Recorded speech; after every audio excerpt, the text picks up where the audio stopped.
If everyone is struggling, who exactly is getting rich? Look around. Rent is up. Groceries are up. Your paycheck buys less than it did 2 years ago. The job market feels frozen. Everyone's optimizing. Nobody's hiring. You've been told, this is just how the economy works right now. Temporary. Cyclical. Nobody's fault. But somewhere else, in a very different room, a very different conversation is happening. A handful of AI executives, men with direct lines to the White House, are already talking about who's going to cover the bill if their trillion-dollar bet doesn't pay off. Not, if we fail, we fail. More like, if we fail, who's catching us? You've felt this before. That specific, low-grade suspicion that the game has 2 sets of rules, one for people who have to make payroll and one for people who make phone calls. You're not paranoid. You're not anti-success. You're noticing a pattern, and the pattern has a name.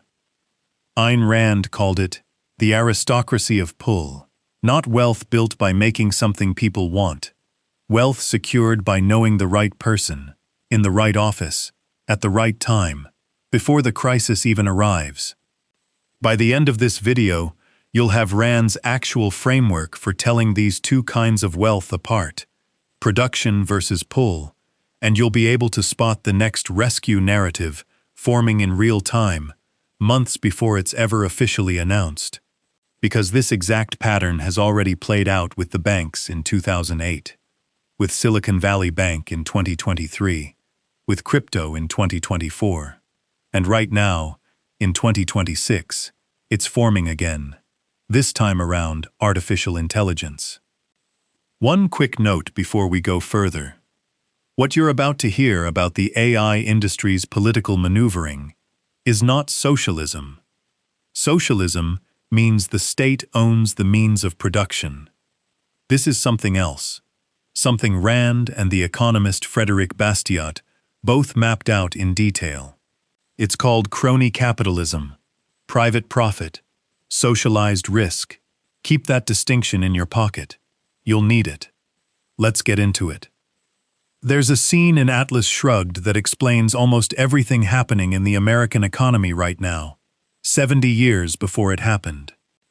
A character named James Taggart, a man who inherited a railroad empire and spends most of the book protecting it through Washington connections, rather than good decisions, announces a new era. He says society is finally breaking free from the tyranny of the dollar. No more rule by profit chasers. A new aristocracy is rising. And another character finishes his sentence for him. Not the aristocracy of money, he says, the aristocracy of pull. That's the whole idea, sitting right there in one phrase. In a free market, the way you get rich is by making something other people voluntarily want to pay for. Rand calls that the aristocracy of money. And despite the ominous-sounding name, she means it as a good thing. It's wealth earned through value creation. You build a better product, you serve customers better, you win. That's production. The aristocracy of pull is the opposite engine entirely. You don't get rich by producing more. You get rich by knowing someone, by sitting in the right room, by being close enough to political power that the rules bend slightly in your direction, right when it matters. It's not talent. It's not risk-taking. It's proximity. And here's the part that should make you sit up. Rand wasn't describing evil, mustache-twirling villains. She was describing a systemic incentive. Once political power controls enough of the economy, pull simply becomes the more rational strategy than production. Why spend a decade building a better product when one dinner with the right official gets you the same result in a month? The aristocracy of pull isn't a moral failure of individual people. It's what happens, predictably, every single time, when the state has enough leverage over the economy to be worth courting. Now let's bring in a second thinker, because he explains the part of this story most people never see, literally. The French economist Frédéric Bastiat, writing in the 1850s, gave us one of the most quietly devastating ideas in all of economics: the distinction between what is seen and what is not seen. Here's what he meant. When a government rescues something, a bank, a company, an industry, there's always a dramatic, visible story. Jobs saved, collapse avoided, a grateful CEO thanking public officials on television. That's what is seen. It's vivid. It's easy to film. It fits in a headline. But Bastiat's whole point is that every rescue has a shadow side that never makes it to the cameras. Someone pays for that bailout. Taxpayers, quietly, through money that's now not available for something else. Smaller, less connected competitors, who took the same risks but didn't get the phone call, and went under anyway. The disciplined businesses down the street, who didn't overextend themselves, and who now watch a competitor get rescued for the exact recklessness they avoided. That's what is not seen. Nobody puts them on stage. Nobody thanks them. They just quietly absorb the cost and move on with their lives, never quite able to prove that any of this happened to them specifically. Put these two ideas together, and you get a complete diagnostic tool.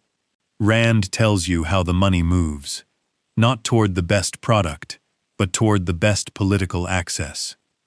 Bastiat tells you why nobody notices, because the rescue is loud and the cost is silent. Translate that to your own life for a second. You've felt the unseen side of this, your whole adult life, without having a name for it. The dollars in your paycheck that buy a little less each year. That's not just inflation happening to everyone equally.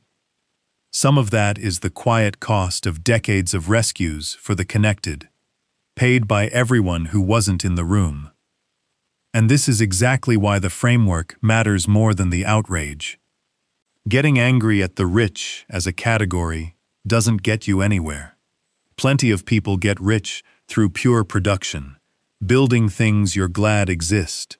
The useful move is Rand's move. Ask which engine is running. Is this fortune being built by making something better, or by making the right call to the right office at the right time? That question is about to become extremely relevant to a name you already know.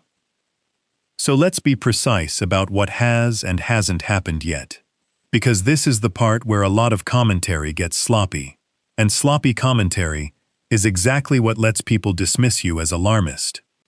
No AI company has been bailed out. Nobody has cut a check. There is no program, no bill, no signed order. What exists right now is something more interesting, and frankly, more useful to understand. A documented pattern of positioning. The kind of thing that happens in the months before a rescue, not during one. Start with the credit rating agency Fitch. In its third quarter 2026 Global Risk Outlook, Fitch identified a potential AI market correction as one of the two dominant short-term risks to global credit, right up there with geopolitical conflict. Fitch pointed to something concrete. U.S. corporate bond issuance tied to AI spending jumped 26% in just the first half of 2026, with companies like Amazon, Alphabet, Nvidia, Meta, and Oracle issuing a combined $182 billion in investment-grade bonds. Capital expenditure from the largest players is projected to climb more than 75% this year. This isn't a fringe blogger making a prediction. This is a major credit agency, on the record, flagging systemic exposure. Here's Rand's framework, already doing work for you. Notice what kind of institution is raising the alarm. Not activists, not politicians. A ratings agency whose entire job is assessing whether debt gets repaid. Then there's the structure of the money itself. Financial reporting throughout 2026 has mapped out something researchers call circular financing. Here's the shape of it. A chip maker invests in an AI lab. That lab uses the money, directly or indirectly, to buy computing power and chips, often from the very company that funded it. NVIDIA, for instance, has taken equity stakes in and extended credit guarantees to companies like OpenAI, and those companies turn around and spend heavily on NVIDIA hardware. Revenue and investment start chasing each other in a loop, with the same dollars getting counted at multiple points in the chain. To be clear about what this is and isn't, financial journalists describe this as a structural vulnerability, not a crime. Nobody is accusing these companies of fraud. Vendor financing is an old and legal practice. It helped build railroads and telecom networks too. The concern is narrower and more specific.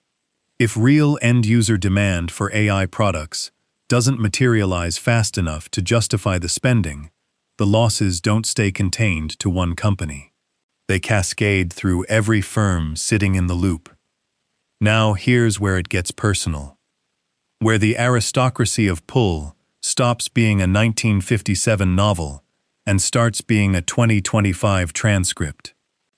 In November of last year, OpenAI's chief financial officer, Sarah Friar, said publicly, on stage, at a Wall Street Journal event, that a government backstop on the company's infrastructure debt would make that debt cheaper to finance and allow the company to take on more leverage, not hypothetically. She used the word backstop specifically, describing exactly the mechanism Rand would recognize instantly. Reduce your risk by attaching yourself to the taxpayer, not by improving your business. The backlash was fast. Within hours, Friar walked the comment back on LinkedIn, saying the word had muddied the point, and that she meant government and industry should simply work in tandem. Sam Altman went further, posting that OpenAI neither wants nor needs government guarantees, and, quoting him directly here, because the specific wording matters, writing that taxpayers should not bail out companies that make bad business decisions. Trump's AI advisor David Sachs, a Silicon Valley venture capitalist himself, also stated publicly that there would be no federal bailout for AI, pointing out that if one company fails, others will simply take its place. Sit with the sequence for a second, because the sequence is the whole story. A senior executive floats the idea of a public backstop. The public reacts badly. Everyone involved immediately, forcefully denies wanting exactly what was just proposed. That's not proof a bailout is coming. But it is exactly what Bastiat would call it.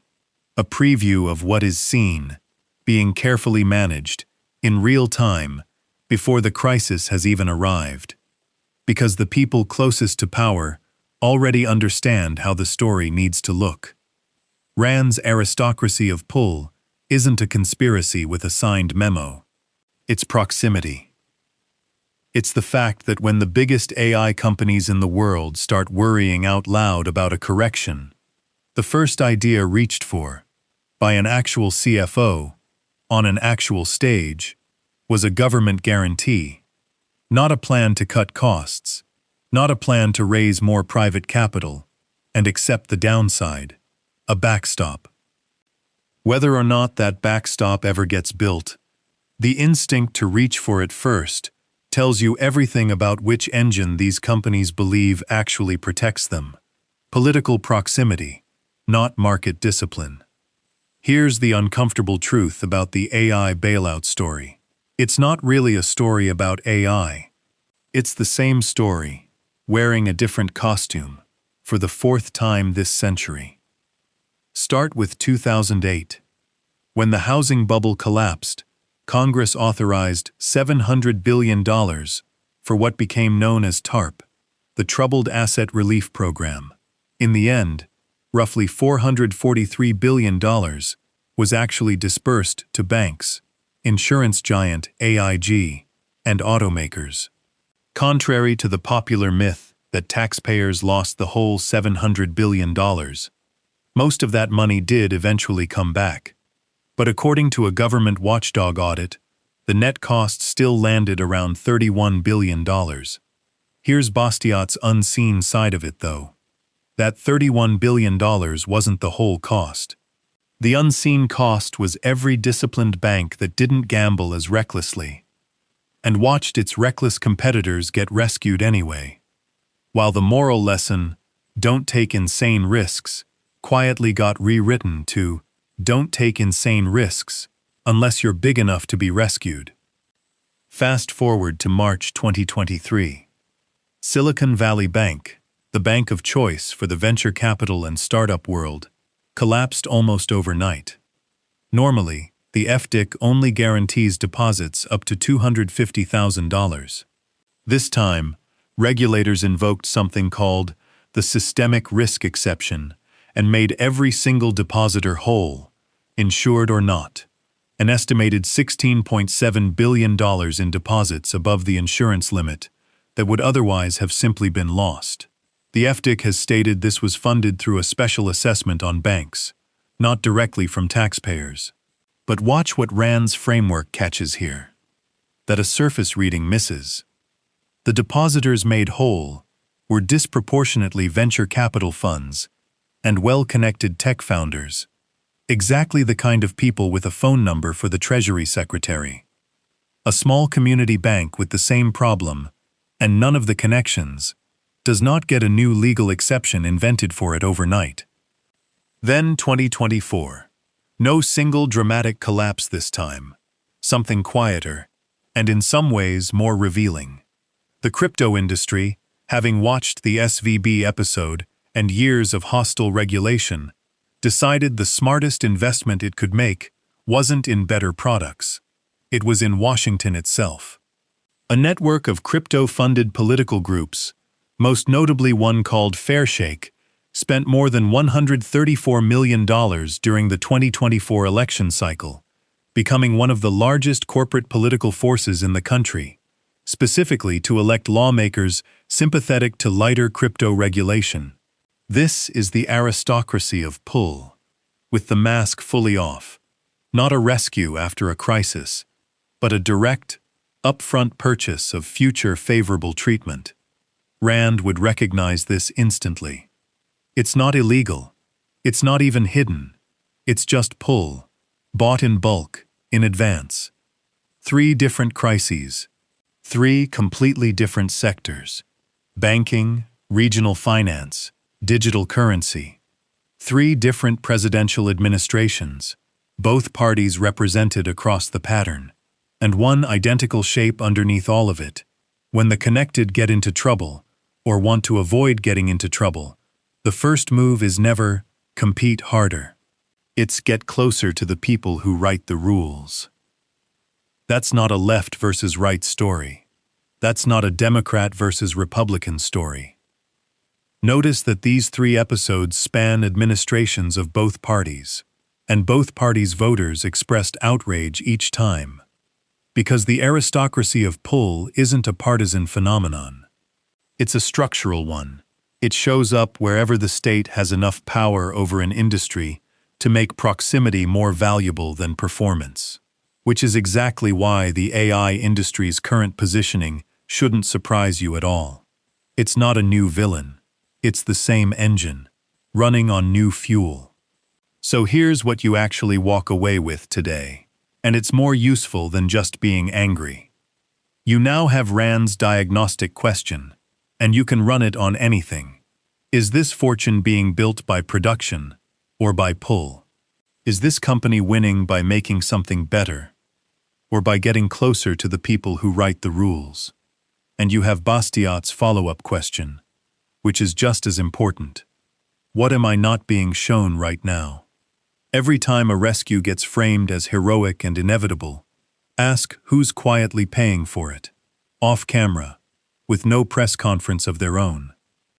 That's not cynicism. Cynicism says nothing can be done and nobody's really productive. This is the opposite. It's clarity. It lets you tell the difference between the entrepreneur who's actually building something you're glad exists and the operator whose real skill is knowing which office to call. One of those deserves your respect. The other deserves your scrutiny. And now you know exactly what to look for. The AI bailout hasn't happened. Maybe it never will. Maybe the industry grows into its valuations, and none of this becomes necessary. But you'll know before almost anyone else if it starts to. You'll hear the first backstop comment.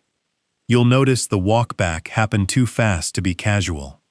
You'll see the ratings agencies start flagging risk before the headlines catch up. You're not going to be surprised next time. That's the whole point of having the framework, instead of just the outrage. If this kind of clear-eyed take on what's actually happening in the economy is useful to you, subscribe. This channel exists to give you exactly this, the tools to see past the headline to the mechanism underneath it. And if you want to go deeper on how seen versus unseen plays out in a completely different setting, go watch our episode on the NYC welfare system right after this one. Same lens, different battlefield, and it'll sharpen this framework even further. So here's the question for the comments. Where have you already spotted the aristocracy of pull in your own industry, your own city, your own life, before you had a name for it? Tell me. I read every one.